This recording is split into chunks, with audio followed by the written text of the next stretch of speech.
Hello plant lovers, it is Matthew in Melbourne and it is New Year's Eve, which means 2021 is coming to an end. And I'm not sure about you, but I am not going to be sad to see the back of this year. And if you're new here, I do post every week. I grow cold, cool, intermediate orchids here in Melbourne, Australia, without a greenhouse or humidifiers, grow lights, etc., either indoors or outdoors or not at all. But this week, plant lovers, I thought we might round up the year, have a look at some highs, have a look at some lows, and look longingly towards the future. And then I guess first off, obviously, we are surrounded by Phalaenopsis. I had such fun at Collector's Corner the other week, going to look at their beautiful collection, and also this one, for example, which was a supermarket rescue, which is reblooming from the existing spike. And so perhaps my first major lesson of 2021 has been to listen to Phalaenopsis and let them do what they want to do with their flower spike.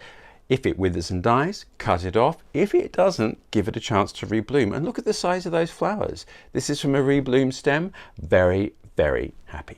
All right, shall we talk about a low point? In fact, I have two low points, other than, of course, my psychic low points for the year.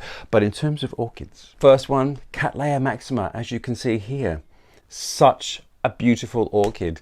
And I just dropped the ball with that. I didn't keep my eye on it, and it got some crazy rot that just went whoosh right through it in a matter of days. And despite cutting it and nurturing it and loving it, she, alas, is no longer with us. The moral of that story is that orchid was kept outdoors all the time here in Melbourne, undercover, so ideal conditions for it, as it is a cooler, mountainous species, Cattleya. But I must have got it wet on a cool or a cold day, and moisture must have rested in the leaf crown, and some pathogen got in there, and poof, it was wilting and brown before you could say Cattleya maxima. I was really sad too. The most stunning flowers and a beautiful plant, not that easy to find as mature specimens in Australia. So I have got myself a second division, which I have to say isn't looking fantastic. And I bought a couple of seedlings. So we'll see how we go. But fingers crossed that the division does its business in 2022. Second low point, plant lovers. My Psychopsis, as you can see here. Such a beautiful plant again, the yellow papillon. And again, kind of dropped the ball with that. What I noticed was it had a great series of flowering cycles. As you know, it's sequential. I had buds, blooms, buds, blooms, bud, blooms, and it was great. And then one of the buds just blighted and froze and didn't open and drooped. And I thought, okay, maybe it was a snap cold spell. Maybe I had overwatered it, underwatered it. So I kind of just realized, in fact, none of those conditions had happened, but I did look at the watering a little bit more, but I didn't actually look at the plant because it is in spike, and I just felt I didn't want to risk repotting it or having a look at the roots, because I had bought it with the spike and I didn't want to sort of repot it while it was still in spike, and it would be for 10 years. So maybe I should have gotten over that. Anyway, moral of that story was that successive buds blighted and didn't open. The plant still looked healthy, and then it didn't. And I thought, okay, nothing ventured, nothing gained. I have to take it out of the medium, look at the roots. And sure enough,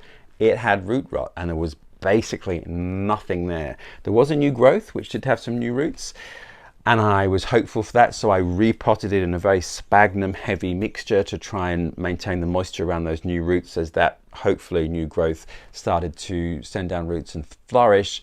But alas, it didn't, and the whole thing shriveled and died and went in the compost bin. So 2021 marked by two tragic orchid deaths for me. But enough of that. Let's talk of pretty things in the year to come and some great things of this year. But I think perhaps the greatest thing for me this year has been the orchid community around the world. It's just so wonderful to connect to people all over the world who are struggling at growing orchids in the same manner that I am, or are incredible experts and you can learn so much from. So that has been wonderful. Thank you. And to that end, I have here this plant. Now look at that. Isn't that super, super, super, super, super healthy? What you might observe here is a dying flower spike, and this is the very shriveled flower that just fell off. I was hoping it was going to survive until this morning, but it literally just fell off when I moved it. You might be able to gather that it is a a pale cream background with beautiful pink spots and a real custardy cream lip. A fantastic, quite large flower.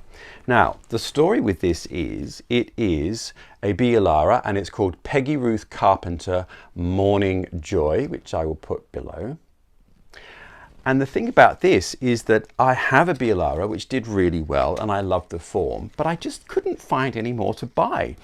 And it does really well in my climate, but none of the sellers really seem to have one, and I just never came across one that was significantly different to the one I have. And then, plant lovers, Facebook Marketplace, perhaps the second best place to find orchids. I saw this one pictured with this flower looking a lot healthier than it does now, and I thought, ooh, there we are. I'll go and buy that. So I contacted the seller and arranged to go and meet him, which was great. Turns out he's a subscriber and follows me here in Melbourne, and we had the loveliest conversation, and he introduced me to some other great growers in Melbourne that I can hopefully go and see in the new year, which is something to look forward to, and also gave me a gift of a Stanhopea division that he has, which is really exciting, and hopefully will be video worthy when it decides to bloom in a year or two. But such a gorgeous connection with someone I would never have met before if it wasn't for orchids and YouTube. So there we are. Thank you very much. Thank you for this, and thank you for the gift. Things to look forward to in the new year, let me tell you. First thing is, as you can see here, look at this. This is this is a Cattleya. You may have noticed or observed a bit of a video silence about Cattleya, apart from Maxima, which, bless her heart, passed away in 2021. But here is a pretty standard hybrid Cattleya, and it is actually called, in case you're interested, Claesiana Flamea. There we go.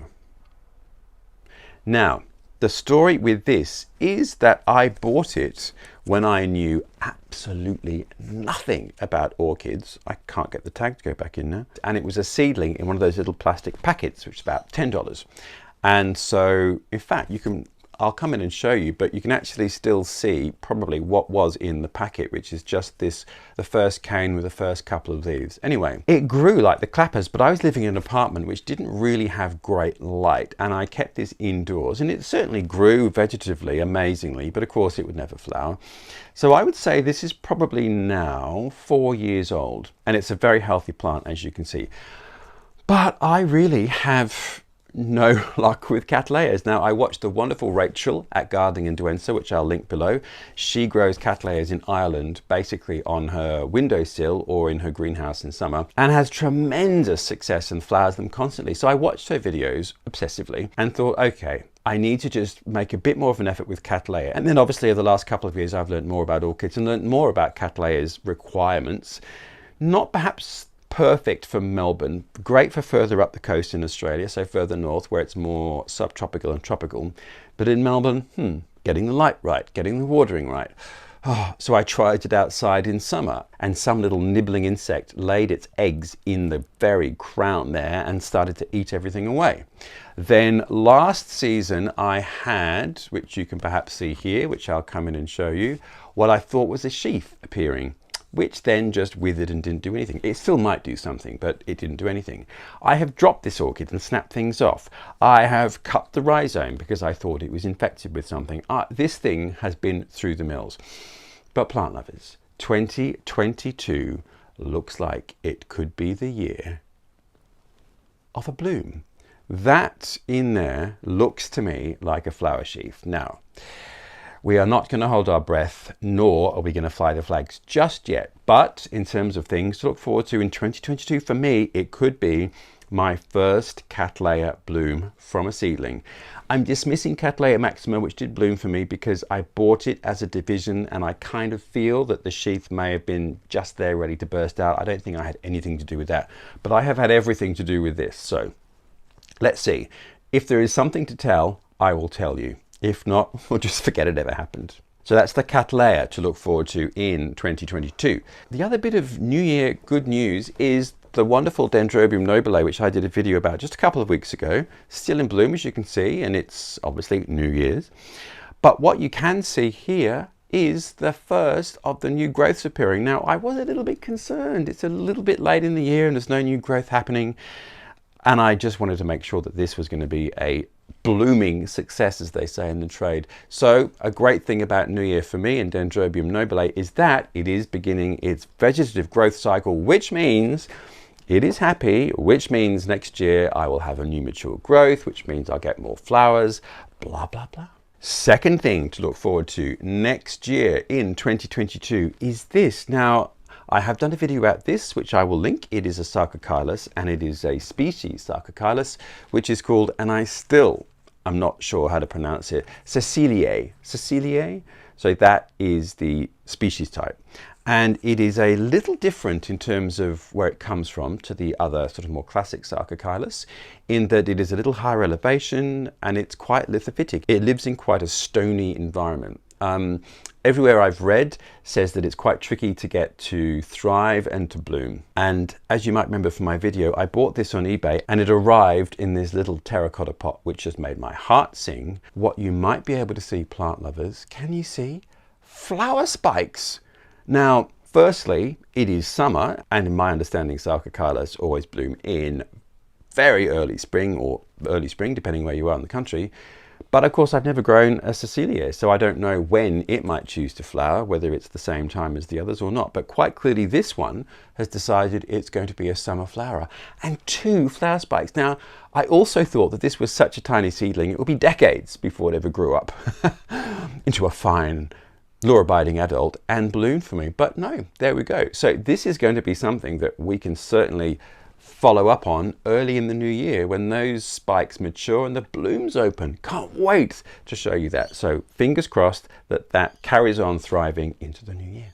And then the last thing for me to look forward to in relation to orchids in 2022 is this. This is a Miltonia. Now, I have quite success with Miltoniopsis because I've got lots of videos about them, which I'll link below for you. But Miltonia, a different type, obviously, and from different parts of South America. So the Miltonia comes from much warmer, more humid environments than Miltoniopsis, which are higher and cooler.